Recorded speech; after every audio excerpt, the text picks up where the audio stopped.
Let's turn to politics right now. With some solid debate performances behind him and a pickup in the polls, Republican competitors are stepping up their attacks against Florida Senator Marco Rubio, taking aim at his Senate attendance record. A recently released C-SPAN analysis finding that Rubio cast votes for just 219 of the 339 recorded Senate roll call votes this year, and that gives him an attendance record of 65%. He also spoke on the Senate floor 8 times. That amounts to about 5% of the days that the Senate was in session. Let's check in with Chris Plant. He's a syndicated radio talk show host, and Leslie Marshall, also a syndicated radio talk show host and a Fox News contributor. Leslie, let's start with you. He was on Fox and Friends this morning, and he basically said, because we asked him about this, he basically said, you know, we've got a Democrat in the White House, therefore our votes in the Senate don't count, and that's why I'm out on the campaign trail. I want to become president, so the votes count. What do you make of that?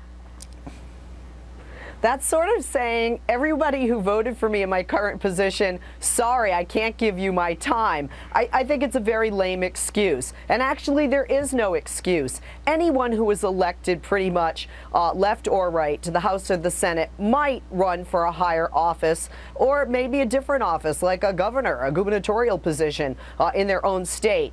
When you're elected to the job, you have to give the people what they want, and that is you have to show up. What do they say? Showing up is 99% of the job, and he didn't show up. So I think that's a lame excuse, and I don't think it helps him, especially when he's on this upswing right now. Hey, Chris, part of what is interesting about this is that Jeb Bush tried to hit him over this during one of the debates and really failed at that, but now his competitors are bringing it up.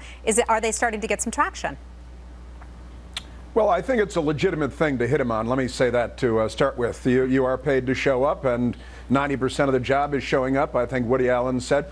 And it's time to start putting some points on the board. You know, it's getting down to it. We're getting to the caucuses and the primaries. And to use a basketball metaphor, you know, they're going to be crowding the net, and there are going to be some elbows thrown.